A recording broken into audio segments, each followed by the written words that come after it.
Most people think Bigfoot is an American thing. A patch of forest in the Pacific Northwest, a blurry photograph, a few footprints in the mud.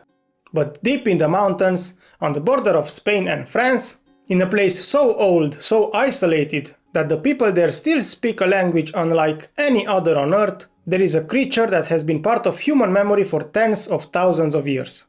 And some scientists believe that this was a real creature, something that walked upright, something that taught humans how to build, how to farm, and how to forge metal. Something that may have been the last of its kind. This is the story of the Basajaun. If you're new here, welcome. This channel is where we talk about cryptids, mythical creatures, and urban legends. I'm not here to tell you what to believe. I'm here to show you the evidence, share my take, and let you decide for yourself. If that sounds like your kind of thing, hit subscribe and turn on notifications. Alright, now let's go to the Pyrenees. The Basque Country sits at the western end of the Pyrenees mountain range, the natural border between Spain and France. It's a region of deep forests, ancient caves, and high mountain passes that have been inhabited by human beings for an extraordinarily long time. The people who live there, the Basques, are remarkable in a way that goes far beyond their culture or their food. Their language, called Euskara, is what linguists call an isolated language. That means it is completely unrelated to any other known living language on Earth. Think about what that means for a second. Almost every European language, French, Spanish, German, English, Russian, they all descend from the same ancient ancestor language called Proto-Indo-European. They're cousins. You can trace the family tree. Basque doesn't belong to that family tree. It doesn't belong to any family tree we know of.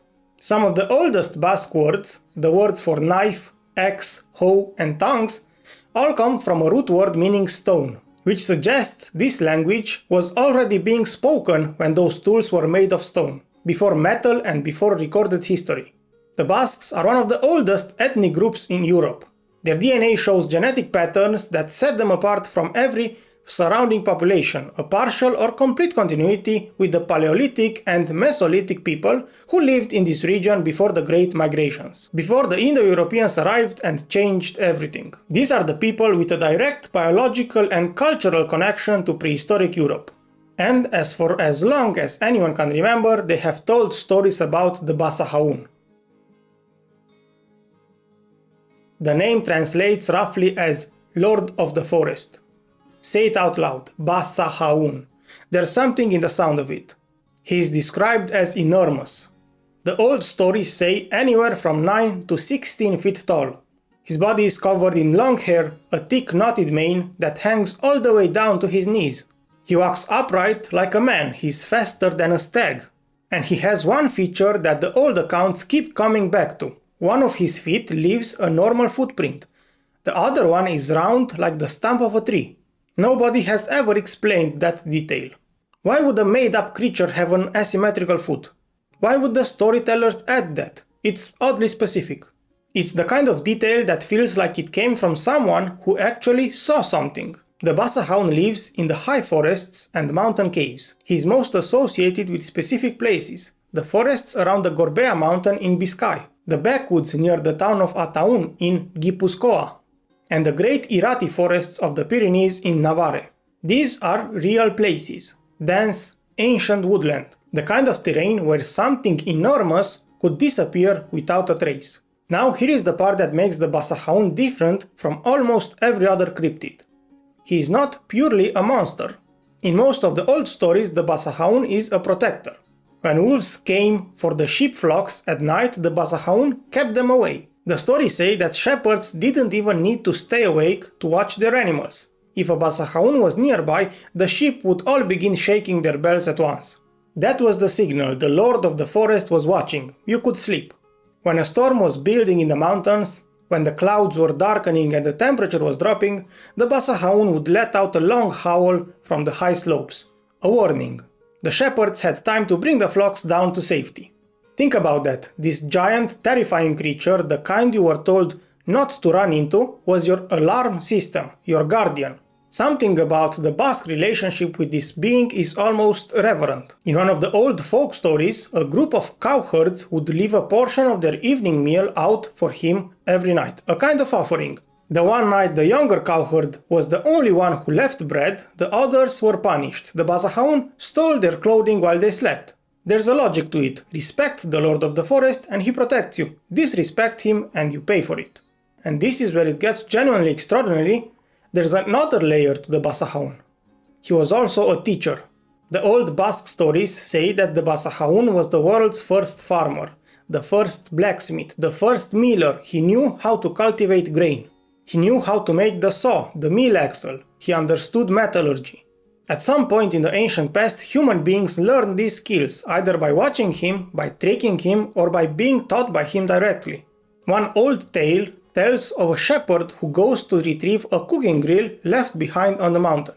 He finds the Basajaun up there already baking bread on it. The Basajaun says he'll return the grill if the shepherd can tell him 3 truths. The shepherd does. The Basajaun hands it back, and then offers him a piece of advice, a little piece of wisdom, and then he lets him go. There's no violence and no terror. There's just this massive, hairy creature in the mountains baking bread, sharing knowledge.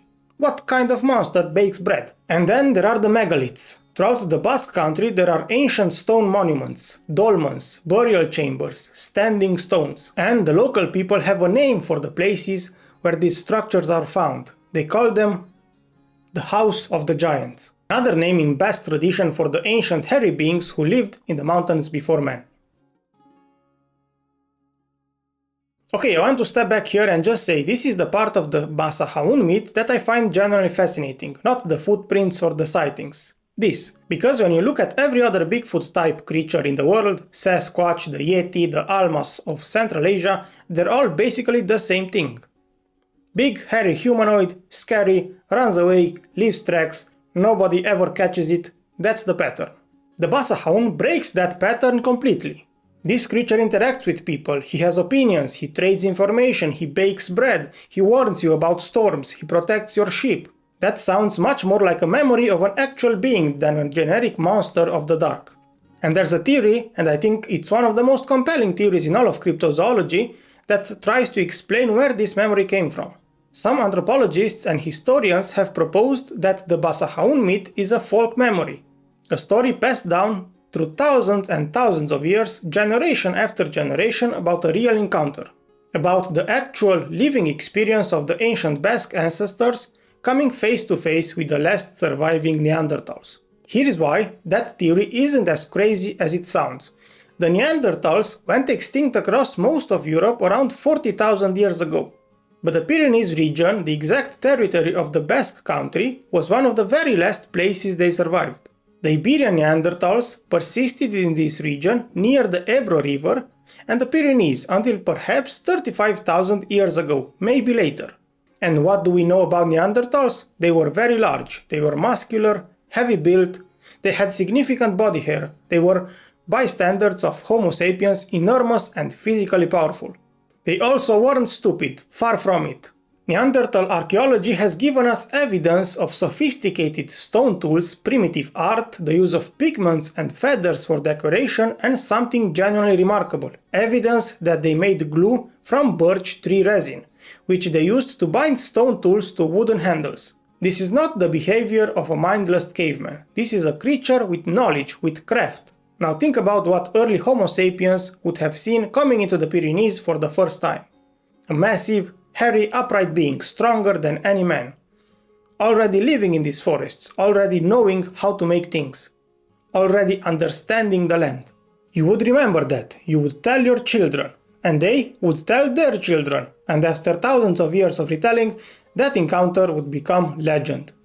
A guardian, a teacher, a lord of the forest. The Basque language has been spoken in this region without interruption since before the Indo-Europeans arrived. That's at least 3,000 years of documented linguistic isolation and almost certainly much longer than that. If any culture on earth could preserve a spoken memory from the Paleolithic period, from an era before writing, before agriculture, before recorded history, it would be the Basques. Now, I want to be honest here. There are parts of the Basajaun myth that don't fit perfectly with what we know about Neanderthals. Neanderthals almost certainly did not smelt metal or build megaliths. Those technologies came much later. So maybe the Basajaun isn't a memory of Neanderthals specifically. Maybe he's a composite, a mixture of memories from different encounters across different periods of prehistory. Or maybe, and this is the alternative theory that I also find compelling, maybe the Basajaun is a memory not of Neanderthals at all, but of the early Neolithic settlers who arrived in the Basque region from the east. Imagine it this way. You are a Mesolithic Basque hunter-gatherer. You've lived in these forests for as long as your people can remember. You use stone tools, you follow animals, you have no agriculture and no metal. And then one day strangers arrive in the forest. They're different from you. They look different, they dress differently in animal skins and furs. They travel with flocks of domesticated sheep and goats. And they know how to grow grain. They know how to build permanent structures. They erect enormous stone monuments on the hillsides. From a distance, maybe from a safe distance, they look enormous, covered in shaggy fur, moving through the forest with strange animals at their side. And slowly, over generations, the memory of the first contact gets folded into something mythological. A hairy giant who came from the deep forest, who had knowledge humans didn't have, who taught or from whom humans learned, who protected flocks, who built megaliths. Either way, Neanderthal contact or Neolithic contact, the core idea is the same. The Basajaun myth is a survival in oral form of an actual human encounter preserved across thousands of years by one of the most ancient ethnic groups on Earth. So here's the question I want you to sit with. If that's true, if myths can actually carry the memory of prehistoric encounters, what else are we dismissing as just a story? And what might actually be a record of something real? We're about halfway through, and I promise you the second half gets even more interesting. We're going to look at modern sightings from the Pyrenees, and then I want to talk about what the Basque DNA evidence actually tells us. But before we get there, if you're enjoying this video, a like really helps this channel more than you might think. It takes 2 seconds and it helps the algorithm show this to people who would love it. Now, I should be clear about something. The Basajaun is primarily a figure of ancient mythology. He's not a regular subject of contemporary cryptid reports the way Bigfoot is in the United States. But there are sightings. In May of 1979, a group of workers in the Pyrenees mountains of Huesca province in Spain encountered something unexpected. They reported seeing a creature approximately 6 feet tall, ape-like bipedal, sitting in a tree. When they approached, it came down and it threw a tree trunk at them. They ran. That's not a metaphor, that's a reported encounter, a creature throwing a tree trunk. In the spring of 1994, a mountain climber was near Bielsa in the same Huesca province. He described seeing a reddish ape-like creature leaping from tree to tree, making squealing sounds. He watched it for long enough to get a clear look. And going back further into the older historical record rather than myth, there are accounts of 2 hairy men said to be brothers who lived in the woods near a town in the Ariège department of France. The local people called them the heretics. They wore animal skins. They occasionally abducted shepherdesses from the nearby villages. Eventually, the villagers set a trap and killed them. These were described as wild men. Not supernatural beings or spirits, wild men, flesh and blood living in the forest. Now, these accounts are not enough to prove anything, I know that. A creature in a tree, a figure jumping between branches, these could be misidentified animals. Bears, large primates that escaped from somewhere, an unusual human being living rough in the mountains. But here's what I keep coming back to. The Pyrenees are extensive. They are rugged, remote and heavily forested. The caves in this region, which Neanderthals once occupied, are still there. The terrain that could conceal something large and bipedal absolutely exists. And the people who reported these sightings weren't looking for fame. The worker who ran from a creature throwing a tree trunk, what exactly would he gain from inventing that story?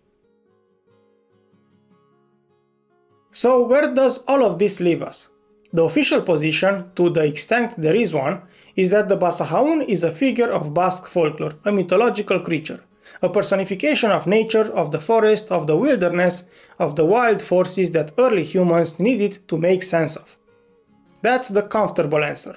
But the interesting answer, the one that keeps getting proposed by linguists, anthropologists, and archaeologists who actually study this region, is that the Basajaun mythology is too specific, too consistent, and too rooted in real places and real behaviors to be pure invention. In 2012, the National Geographic Society's Genographic project published a detailed DNA study of the Basque people. The results confirmed something researchers had suspected for a long time, that the Basques have unique genetic patterns that set them apart from all surrounding populations, and that there is a genetic continuity between modern Basques and the Paleolithic and Mesolithic inhabitants of the region. These people have been in this place for an almost incomprehensible length of time. And there is a Finnish linguist who proposed in 2008 that the Basque language is actually the last surviving remnant of a family of languages that were once spoken across all of old Europe before the Indo-Europeans arrived and replaced them. A renowned archaeologist said plainly that the Basque language is a pre-Indo-European relic, the only indigenous language to survive the upheavals of the past 3,000 years. She stated with confidence that the Basques descend directly from the Neolithic natives of the region. If that's true, if the Basques are genuinely a living bridge to prehistoric Europe, then their myths are more than simple stories, they are data. The Basajaun has been in those stories for longer than we can trace. He has a face full of hair and feet that leave unequal tracks. He protects sheep from wolves and warns about storms. He knows how to make tools, he bakes bread in the high mountains. He was there before men were there. And he may still be there. There's a reason the Basajaun stays with you after you learn about him. It's not the sightings and not even the mythology exactly. It's the idea that somewhere in the oldest memory of one of the oldest peoples on Earth, there is a record of an encounter. A real encounter. Two kinds of beings meeting in the forest. One of them teaching the other. One of them eventually disappearing into the trees, into extinction, into myth. And the humans who survived that meeting never forgot. They couldn't explain it any other way, so they turned it into a story. And that story has lasted tens of thousands of years. I think that's extraordinary.